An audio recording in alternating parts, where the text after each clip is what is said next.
Interesting topic for today. I hope that more people will come and eventually will have some questions, because I did not prepare anything to talk, because more miles shooting out nicely. Excellent. Because from my point of view, mental strength of motorcycle trips, nothing really to say on this topic. It is what it is. I just write and I never feel any mental problems with it. But people got it differently, and I'll be glad if I can answer to some questions that anyone might have on this topic.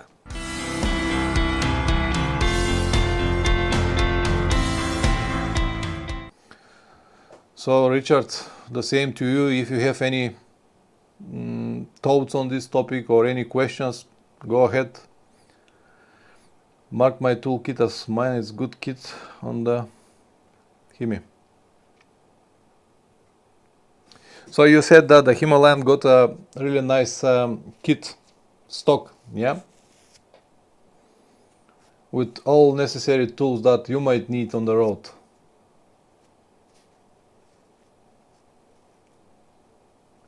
Excellent, excellent. Just wait for a couple of minutes to come.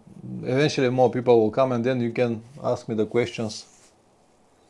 Everything you need. I'm surprised, as I told you, on the Tenere, it was a range screwdriver that you can change flat and cross, and few number 10, number 12, but hasn't got the key that I need to remove the front wheel, and nothing else. In Himalaya, anything except the puncture kit. Yeah, puncture kit is different story.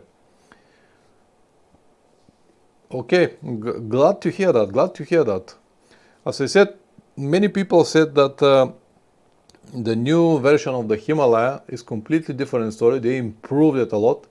They said that also for the intercopter model. So the Himalaya, to be honest, I haven't seen it on real, just to walk around it to see the build quality.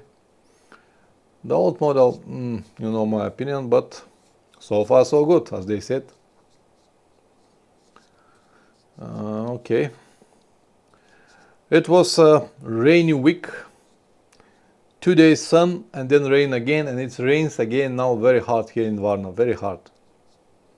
Tomorrow will be sunny. Tomorrow I might get a few hours out with the bike. But now Richard, I'm on pedals. I just cannot wait to start. Now I know that I have 2 more months, a little bit less, 1.5, and I'm on pedals. There is nothing I can do at the moment, just wait. And it's now checking the routes and working on the routes, making everything on my maps and checking the information, and should be, yeah. Everyone that I spoke now, guys from Brazil, even from South America, they all want to tell me that Brazil is very dangerous, I shouldn't go there. But the more they tell me that, the more I want to go there. And now I'm looking for one very interesting route. The nickname of this route is Ghost Road. It's crossing one very large section from the jungle. It's like 3,000 kilometers, crossing the whole Brazil from west to east. What was the name of this? Let me see the name of the town.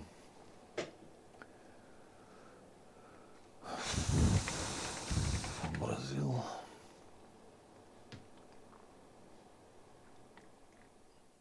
Manaus. From Manaus to Belém.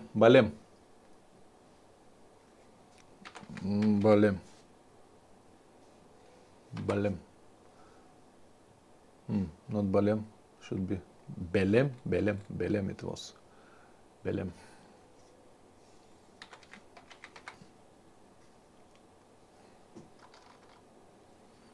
Yeah, from Manaus to Belém. It's crossing the jungle. It's a 3,000 kilometers, and they say that the only possible way to cross this road is in the summer, June, July, August. But I'll be there in November, the beginning of December, and it's already winter, and this is when the raining season starts. Richard, you can see it here on the map here. Let's make a big loop around the jungle and then go to the coast. And from here, Manaus, up to this point here, it's a very old road, asphalt road, but it's never been rebuilt for the last, I don't know, 20, 30 years. And in many places it's dirt road, and there will be a lot of mud and dirt roads. I look forward to this journey. Exactly, Richard, exactly. So everyone said, no, you shouldn't go there. It's a bloody, muddy mess. And I said, no, I'm gonna try. Also, they also said, nah, don't go to Venezuela. The moment is very bad. There is no petrol, there is no food, anything. But as I said many times, every time when someone tells me don't go there, I immediately go. So I will prove them wrong. When I discussed this road with my friend and mechanic Plamen yesterday, I said, Plamen, the route that I'm going might be very difficult, but I'll go there anyway. And he said, oh, wonderful. I was thinking that we're gonna have only asphalt. Let's go and do it. So he was absolutely go for it. So this will be probably the most difficult part from the whole journey. At least this is what they say. But I've been to many places that are supposed to be very difficult, but then I realized that they are not. I don't know what will be. Definitely we're gonna have a lot of rain, definitely. But we'll see what it is. In the worst scenario, yesterday I was talking with Plum and I said to Plum, listen, in the worst scenario, we can always load motorcycles to a truck and move these 3,000 kilometers and continue traveling after that. And he said, no way. If the truck can go, motorcycles could go as well. So I don't know what will be, but I look forward to this journey. Look forward to it, yeah. Yeah, absolutely. I've been to at least 3 or 4 places around the world that were considered the most dangerous on the world. And I've been there. I went there and what the fuck is this? It's just not dangerous at all. So perception of people is always different. We'll see how this road will be. I expect on many places will be very muddy, but now because we're 2 people, I'm not afraid. When you're alone, it's a different story. You definitely need help here and there. But when we are 2 people now, it's alright, and the motorcycles will be very light, so it's alright, if you understand what I mean. But I really look forward to this so dangerous road. Crossing the largest jungle in the world, 3,000 kilometers. But it is still road, it's not a pure jungle, it's a road going through the jungle. There are many villages over there. The condition of the road is not clear, but we're gonna find out. Anyway, look forward. I don't believe in rumors as well. So another one person came. Please introduce yourself in the chat, who you are. And as you already know, the topic today is going to be mental strength on the motorcycle trips, long motorcycle trips. I'm not gonna talk anything. I will only try to answer to your questions. So if you have any, please ask me here in the chat, and I'll be glad if I can help you. I agree, Richard. Impossible only exists in other people's heads. I agree. At the end, we'll see how it is. Raul Vinci, hello, first time here. I'm Rahul from California. Nice to meet you, Raul, here. Glad that you finally made it to the chat. Thank you very much for supporting the channel or being a patron. I don't know how you'll find out about this live stream. So Raul, today I'm not gonna have any speech. So the topic is mental strength on long motorcycle trips, and this stream will be only answering to your questions. So if you have any questions on this topic, or maybe different topic, but if you can stay on this topic at least for the beginning, will be nice. So if you have any questions, please tell it what it is, and I'll be glad if I can answer it. The same to you, Richard. Go ahead with the questions. I'm here for you guys. If I can help you with something, will be great. What is your mental approach to 30,000 kilometer trip at the beginning before you start? And Raul, mental stress I have is the fear of breakdown. Okay, let me start with Richard. So Richard, it doesn't matter how long the trip is going to be, 30,000, 3,000, 5,000, it doesn't matter. Always when I start the trip, I have some kind of doubts, always. The first hours, I start the motorcycle, start traveling, and my home is already behind me, and I have some doubts. What will be now? Is it the right moment? Am I ready? Did I take everything that I need? What about if something goes wrong? And so on and so on. But these are the doubts that I think are absolutely normal. And after a few hours of ride, they just disappear. So I don't think that you need any kind of different mental preparation on the long trips. What is good to have is to set everything that set your things. If you need to give some money to your family, or if you have to pay some bills, or if you have to cover a future bills, if you organize all of these things, anything else is just easy. Or at least this is how I see it. But as you know, I'm from Bulgaria. I never lived in very secure and safe world, and all of this is just like a normal worries for me. But I do have my doubts every time before any of my trips, and it's not gonna be different now. When I take the plane and go to Bolivia or to Colombia, I will have my doubts. Is it the right moment? Am I ready? Can I go to this road or that road? I will have my doubts even for this road that I just explained to you, Richard. But there is nothing I can do. This is the journey. This is the interesting part of every trip. When you have some uncertainties, when you have some questions without answers, this is what makes the trip really interesting. That's why I don't like to travel around Europe, because in Europe everything is so predictable and you don't have any worries, you don't have any mental problems, because everything is so clear and familiar for you. That's why for me the mental approach to 30,000 or 3,000 kilometers, it's always the same. Nothing really changed, nothing. Maybe a few things, as I said, prepare your things at home, pay the bills, prepare all the money that your family will need, and after that, all the same. Now to the second question to Raul. Mental stress I have is the fear of breakdown. Listen, Raul, what you gonna do if your motorcycle breaks down in your hometown? In your hometown, in California. You said you're from California. Let's say you go to ride on a 50 kilometers ride, and your motorcycle breaks down. What you gonna do? Please answer in the chat.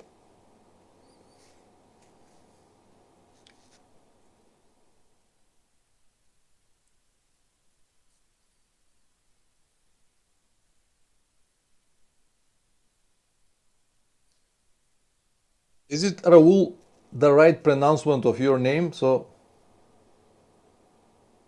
same as anytime, exactly, Richard.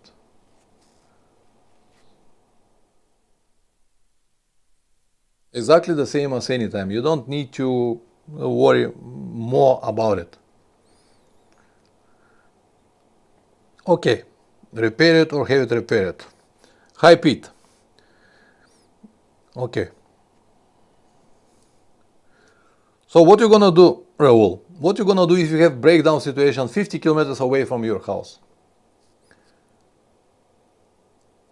Okay, you usually ride with friends, and so we help each other. Let's say you're on a long trip, far away from home, 10 or 15,000 kilometers away, with your riding friends. You're gonna do exactly the same. You will try to fix your motorcycle with the help of your friends, and if you cannot fix it, you're gonna look for help. A garage, mechanic, or dealer, or to buy some spare parts. So it doesn't matter how far you are, 50 kilometers or 50,000 kilometers, it is always the same rule, always the same. First you'll try to fix your motorcycle, then you're gonna have a help from your friends to help you to fix the motorcycle. If you need some spare parts, your friends might go to the first shop, buy the spare parts and try to fix it.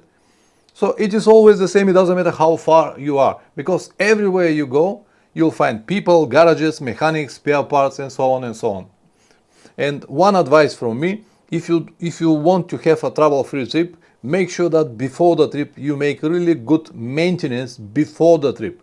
Change all possible parts that could fail on your trip. Eliminate 80-90% of the possible problems that you might have, and then you'll be left with only 10% risk. But 10% is part of the adventure. Otherwise, do basic troubleshooting and fix the issues such as punctures, fluids, and etc. Yeah, all of this. Yeah, lastly, call help. Exactly what I told you, Raul. You'll try to fix it. If you cannot fix it, you'll look for help. This is exactly what I'm gonna do if my motorcycle breaks down 50,000 or 15,000 kilometers away from home. I'll try to fix it. I'll use the help of my friends if I have friends. I might need a help from another driver or rider on the road. And then if I cannot find any help, then I'll try to call help to find the nearest town to deliver the motorcycle, load it in the truck or something that might happen on the road, and bring it to the place that I can fix it. That's it, nothing more. It's not so scary. It's just the fear that you have to overcome it. You have to go once and see that it's not that bad, and there are no problems, only solutions. What is my approach to difficult border crossings? I always approach all border crossings the same way. It doesn't matter are they difficult or they are easy, because easy border could convert very fast to difficult border, and difficult border could go very easy to easy border. I always approach it exactly the same way. First, I always try to show a respect to the border officers. So if there is a big queue, as usual, I overtake all the cars. They never make a problem to a rider when the riders overtake them. But the last 5 or 6 cars I do not overtake. I don't want border officers to see me that I'm overtaking the cars. So I always leave like 5-6 cars in front of me, park the motorcycle over there, remove my helmet, turn off the engine and wait peacefully. The car move, I push the motorcycle. The car move, I push the motorcycle. And then with the great respect to the border officers, I do exactly what they said. Your documents, here you go. Where are you going? This direction, this direction. I do exactly what they say, because these people, they spend a lot of time on these borders, a lot of time. And they have all the time on the world, because this is their shift. Let's say he has today 8 hours to spend, and if some arrogant person come on that shift, it's like a bonus for him. He can hold him as long as he wants. He can make a deep research and a lot of problems to this guy just to show him that he is not right. That's why I always approach it with a great respect, never argue, always do what they want, always smile and try to be helpful. And I never got any problems on any borders. Even on the Russian border, I went for so quick compared to anyone else. I hope that this answered the questions. Raul, one thing I have started doing is a map motorcycle shops on the road for just in case. It's a good option, Raul. Anyway, you have to mark anything that is useful on the top. That's why I always said make a good plans in advance. When you have a good plans in advance, you know where you are at the moment, you know the nearest towns, you know where you can eventually have a help, you know where you can maintain your motorcycle. All of this is part of the preparation, and it's named plan. When you make a good plan in advance, nothing is so scary or dangerous anymore. Exactly what you have to do, Raul. Go ahead with the same way. Go ahead, guys. Good questions. I like this conversation. Please do it so. If this format is useful to people, we're gonna continue like that. How will you approach drastic route changes caused by political change or climate disaster?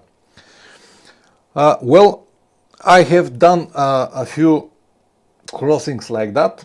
The last example is my trip to Russia last year. So I always try to find the route with the minimum resistance or the minimum troubles that I have on the road. So if it's a political situation like last year, the shortest route to me from Bulgaria to Russia was through Ukraine. But I decided instead of going through Ukraine, even though to cross Ukraine was absolutely safe, there were no war zones on the road that I want to cross. I can cross it without any problems. There are no war zones. The war zones were only on the east part, Donetsk and Lugansk. So I can cross it without any problems. But I knew that if I go to the border, to the Russian-Ukrainian border, even though this border was still open when I went there, Ukrainian border officers, when they understand that I will go to the trip to Russia, they'll be very angry about it, and they could hold me there with days, with no reason, just like that. Just to show me that I shouldn't go there, because Russians are bad people, their opinion. That's why I decided to take the road with minimum resistance, go to the Europe, all the way to the Poland and all the way to Scandinavian countries, Litva, Latvia, Estonia, and then enter Russia from Estonia, just to avoid the resistance. If I have the same problem with climate changes or terrible weather conditions, of course I will try to do this exactly the same, to find a road with a minimum resistance and go there. Because climate changes or weather is something that you cannot fight. The weather will win anytime, any conditions, all the time. So instead of trying to beat the weather, I will just calm down. If it's necessary, I will wait 2-3 days on the spot, if necessary, the weather to calm down, or try to find alternative road. But I will never go just like that in the name of the adventure. I told you that I'm gonna use this road now in South America, Richard, but this is the only road. There are no other options. There are no other options. There is another one to take a boat that will take 4 days to bring me on the other side to the rivers, and it's very expensive. So this is the only road that I have. I have no options. Even if I want to take an alternative road or road with less resistance, I cannot do it because there is no road. That's why I will stick to it, because I have no options. But if the weather change, let's say I go to this road and it's immediately became like a disaster, heavy rain and flooding and all of that stuff, I'm gonna wait day 2-3 week if necessary, the weather to calm down, and then we'll continue on the same road. This is my approach.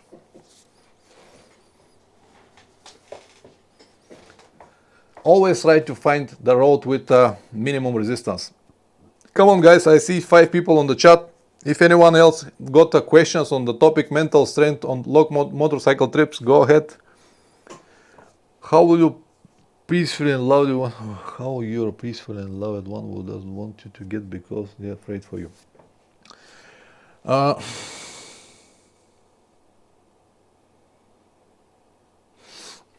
What I'm gonna tell her? First of all, I'm not gonna tell her the whole story. I'm not gonna, everything that I just told you now about this road, ghost road in Brasilia, I did not discuss this with my wife because she is going to be afraid. So the best way to avoid all of these problems that you might have and the worries of your family is just skip them some information. They don't need to know everything. Also, because I travel from a long time and she knows me very well, she's never afraid of me. She's never afraid. She knows that everything is going to be all right. Sometimes it's like a joke, especially when I had the accident in Turkey. She was in Turkey, and when I had the accident, she rang me at the same time. I said, oh, when are you going to come? Because we discussed to go together with the family members on a tour. And I said to her, I have an accident and just I cannot talk right now, and close the telephone. After a few minutes, she called me again. I said, I have an accident. I cannot talk just like now. Police just come just now. And she said, oh, don't wait for police. Tell this guy to give you some money for your damages and come over. And I closed the telephone again. On the third time when she called me, I said, listen, I cannot talk right now. I show her on WhatsApp the condition of the motorcycle, the car that hit me and everything. And she said, oh, are you okay? I said, oh, thank you very much, darling, to asking. Thank you very much. And she said, why? You never crash. Yes, yeah, but now I crashed. But why? You never crash. She trusts me so much that everything that I discuss with you, the problems on the road or difficulties in any other countries, she does not need to know it. This is the best way that I found. When you don't know something, you never worry about it. If something goes wrong, she cannot do anything anyway. So better is to skip the information, and that's it. Okay, I like the mantra, Raul. I like the mantra, weather wins every time. Absolutely, you cannot beat the weather. So true. I check weather very regularly. Yeah, absolutely. The best option that I have, or the best app that I have found, this is weather and radar. It shows the radar. It shows you where the rains go and how the winds go. So it's a the best option that I have found, and based on your location you can predict the weather in the next 2-3 days very accurately, especially the rain. So yeah, nothing you can do when the weather change.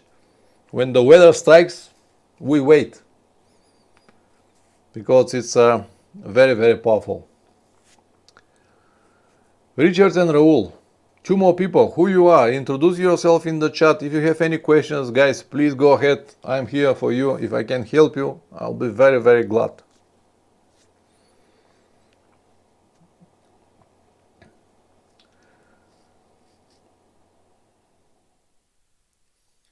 Richard, how do you prepare to travel and deal with everything alone and not travel in a group? Well, for me to travel alone is much easier, because everything that I need to prepare is only for myself. The whole preparation is rely on me, and it's based on me, my opinion at that moment, my desires, or the ways I travel. So nothing to prepare. What I mean to prepare? Yes, I need to prepare my route, I need to prepare my luggage, my spare parts and tools. But that's everything. If you travel in a group, you might save some things. You might not have all the tools because your riding friend will have it. Maybe you will not have, let's say, compressor, because your riding friend will have the compressor. You don't need to know the routes and maps and all places that you plan to visit, because some members of the groups might have all of this information for you. But I will advise, even if you travel in a group, always prepare everything like you're gonna prepare it if you travel alone, because if you don't like the group, you can split at any time and continue your journey alone. About the mental strength on a trip when you're alone or in a group, as I said, I feel much better alone, and for me the mental stress will be even more if I travel in a group, because I have to deal with the mental issues of all of these people. When I'm alone, even if I have some kind of mental problems, they are mine, and I can deal with my fears and mental problems very easy, because they are mine. I know them from a long time, we know each other, so I can deal with it. But if I have to travel with many people, then I have to find with the mental problems of each and every one of the members of the group that we have at the moment. And that's why it's preparation. You prepare yourself as you're gonna travel alone. And if you go with the group, and if you have some bonuses from that, let's say a good company, or someone to help you with repairs, or someone to help you with routes, let it be, but you'll be prepared to go alone.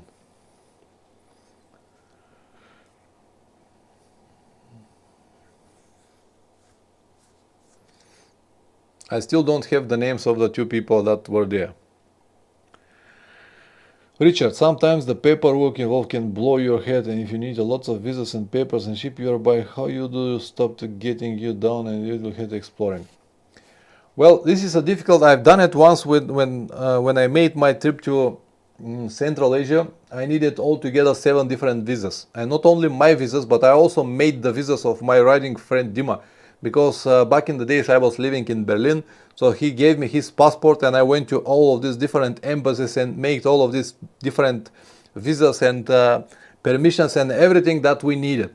So it's a big headache, as you said, headache, but it's something that it's not that bad. It's just a paperwork. It has some kind of rules and regulations, and when you follow these rules and regulations, you can do it. It's not a problem. One at a time. I'll say, okay, today I'm gonna make my visa for Azerbaijan, next week I'm gonna make for Pakistan, or whatever you plan to go and visit it. So it's not that bad. The only problem is to start. Once you start, the rest is not a problem. You just follow the necessary steps, and that's it. But you're right, it's a one step at a time. Exactly what I do, one step at a time. I said this week I'm gonna make the visa for Kazakhstan, and I spend the whole week preparing the documents and going to the embassy, talking with people, and when it's ready, okay, next week I'm gonna make the visa for Uzbekistan, and this is how I did it. But it's important to have enough time, to start on time, because you cannot do everything just like that. Now it's a little bit easy, because now you can have a lot of online visas, but back in the days when you need only real paper visas in your passport, you need time. You need at least 1 week, because you have to bring your passport there, you have to apply with all the documents. Then you have to go once again to take the passport with the visa already, and it takes time. And I cannot give my passport to the next embassy. So 1 week is blocked, and then another one, and another one, and another one. Pete, hi Pete, how are you, man? You were here, do you disappear and come again? I guess problems with the connection. Pete, today we don't have the speech like usual. Now we have open questions on the topic mental strength on long motorcycle trips. So if you have any questions or if you want to add something on this topic, please do it so. I'll be glad if I can help. On the long day, it is easy to get tired. How do you maintain concentration on 12 hours day? This is a good question, Richard. And I've done many riding days, not 12, like 14, 16, 18 hours per day. Well, the concentration, it's something that you're right, you have to keep it, you have to be on focus. But when I get tired already, to be honest, when I start riding, the most difficult rides for me, the most difficult hours are the first few hours. After that, I'm going to some kind of very strict riding mode, and I don't need that much concentration because everything became so automatic. And once I cross the limit of 500 kilometers per day, then it's even more easy for me. I can ride, I have the feeling that I can ride forever. But after I spend like 10 or 12 hours per day riding, then I understand that my reactions are already not the same. Even though I don't need to stop, I can ride more, I can understand that my reactions and my concentration is different. And that's why I start stopping more often. Instead of stopping once per 2 hours, I stop once per 1 hour. Sometimes, if necessary, I will stop even more often. But you're right, you have to keep your concentration. And I catch myself many times talking on myself one very simple phrase: the more I ride today, the less I'm gonna ride tomorrow. The more I ride today, the less I'm gonna ride tomorrow. The more I ride today, the less I'm gonna ride tomorrow. And this is how I motivate myself, and saying that, okay, today I'm gonna push a little bit more, but tomorrow I'm gonna have less kilometers, or I'm gonna have a day off or something like that. And this is enough for me to get back all of my concentration and put it on the place that I need it, or at least this is for me. But usually it shouldn't be like that, but you know, days like that happens very often, especially when you're on very long trip. I find 8 hours is my limit for safety. Yes, 8 hours is perfect. I usually also try to do 8 hours per day, but sometimes when I have so many kilometers to cover, 8 hours are not enough. Because I'll tell you why. When I wake up like 5 or 6 o'clock and start riding at 6 o'clock in the morning, 8 hours is 4 o'clock in the afternoon. And when it's a summer and nice weather, 4 o'clock is just too early to stop. So I can continue traveling at least another 2-3 hours. And it's easy to get 12 or 14 or 15 hours. And sometimes when something goes wrong, when you cannot find a proper place to sleep, or when you have a problem and you have to fix something on the road, this is when the hours became a little bit more. Or in Magadan, for example, the distances between the towns were 300 or 600 kilometers. 300 kilometers you can do for 8 hours, but 600 kilometers there is no physical chance to do it unless you ride very fast, which is very dangerous over there. So I had to have this 12 or 14 or 15 hours per day just to get to the next place where I can eat and have a place to sleep. So sometimes these hours will be necessary. Even though I agree with you that 8 hours is more than enough, but sometimes you had to do it. It will be a must to do it. Raul, agree, have to pace the riding time. Yeah. I agree with everything you said. The less you have, the better. If you have the time to travel 200-300 kilometers per day, even better. But it's not always possible.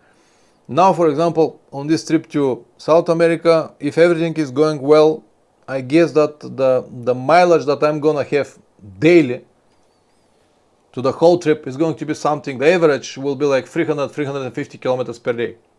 But this is just the plan right now. It might change.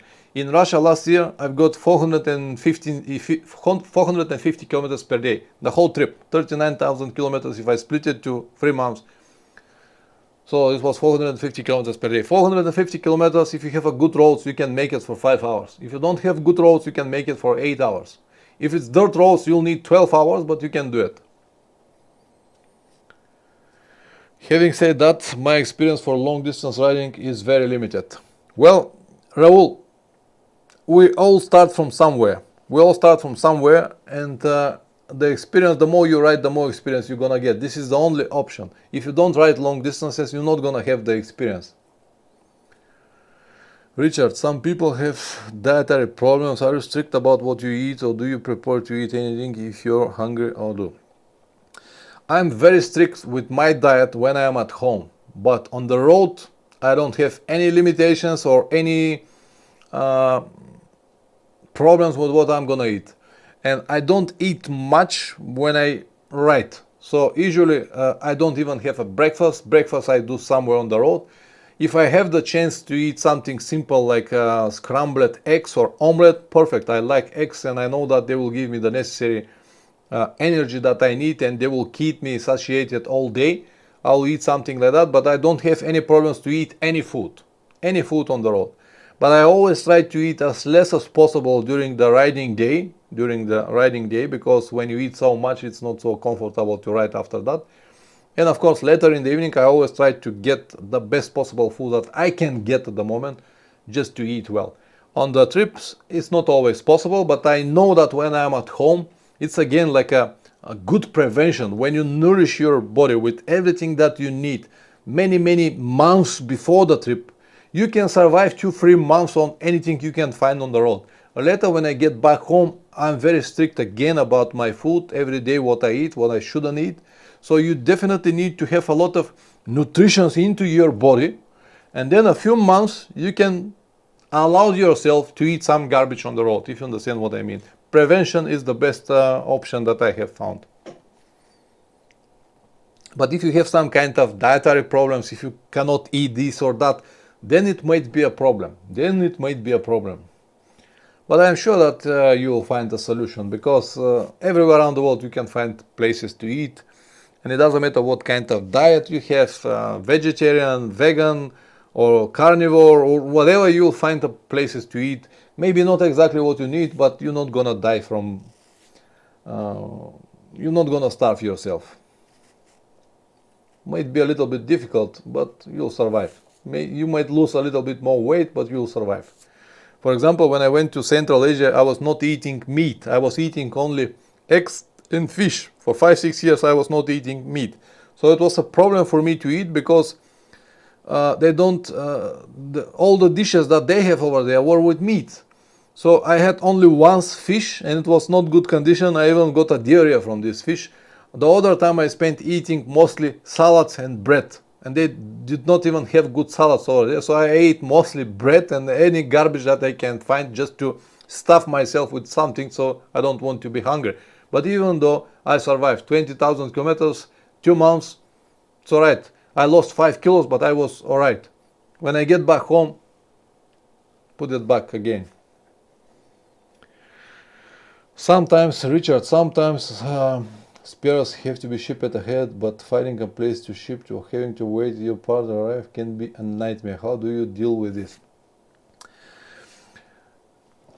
Everything, Richard, everything is again back to the plans. If you know that the place that you're going to go, it's a problematic and you cannot ship your parts, you have to organize it in advance. For example, last year on my trip to Russia, I knew that I cannot send anything to Russia, so I tried to organize everything on a local base. So I have a lot of friends in Russia, so I organized with them oils, spare parts, like brake pads. Even though I've got enough brake pads with me, I organized more, tires, tubes, everything locally. So when I finally reach the destination, I can use the local help. So it's a problem. I knew that if my motorcycle breaks down over there, I cannot have any parts. I knew that in advance, and this was a big risk that I took, going over there with my motorcycle. And this is one of the reasons why now I'm going to South America with another motorcycle, with a local motorcycle, this Honda 300cc, because it's the most popular motorcycle in South America. If I go with my Tenere, I already told you, first it's going to be very expensive, and then it might be a problem if I need spare parts, because the motorcycle is not popular. So once again, my opinion is again to have a prevention instead of trying to fight a problem that it's difficult to fix while you're on the road. If you have this prevention in advance, if you predict where eventually you might need a spare parts or tires or oils or something like that, you can try to organize it in advance. But this could happen only if you have a good plan in advance. That's why I always said good plan in advance. It's essential for anyone who travel with a motorcycle, especially abroad in a different country. When you travel around your hometown, it's alright, you don't need anything. But when you travel long distances, you need to have some kind of preparation, and this is how I deal with it. Thank you very much for coming, Richard. Thank you very much for good questions that you ask. Send my regards to your wife, and see you next week. I do like this format when you have some questions and on a specific topic, and then I can have the answers. So if you like this format as well, next week we can do similar as this. We're gonna choose a specific topic that we're gonna discuss, and we'll do it. One guy from YouTube asked about this topic, mental strength. He asked me to make a video on this topic, but because this is something that it's not a problem for me, I cannot really give you solutions. I can answer your questions, but I cannot really give you solutions because I don't have mental problems on the trip. Raul, no more questions, but I want to mention that, but wanted to share that I was fortunate to visit Bulgaria last month and travel around the motorcycle for 6 days. Bulgaria is beautiful. Oh, tell me about it. I know that it's beautiful, Raul. You should have contact me so I can meet you here and we can shake hands. And people are even more amazing. Yeah, people are great. It's fantastic country. That's why I stay here, because I've been to many places around the world, but I haven't found anything even close to Bulgaria. I like it very much. I love it. But I guess it's normal for me. This was a good topic this week. I really wanted to join last week, but I caught up yesterday. It's alright, Pete. I'm here any Sunday, as you know, at least for another 1.5 months. I will try to do some live streams while I'm on the trip. I'll try to do it. It will be difficult to do it from the telephone.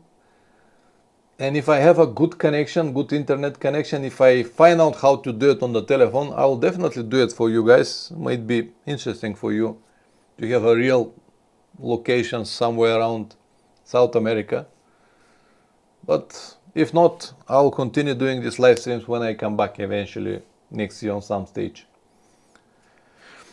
Alright guys, thank you very much for being my supporters, Patreons, channel members. Thank you very much for coming tonight to discuss this topic.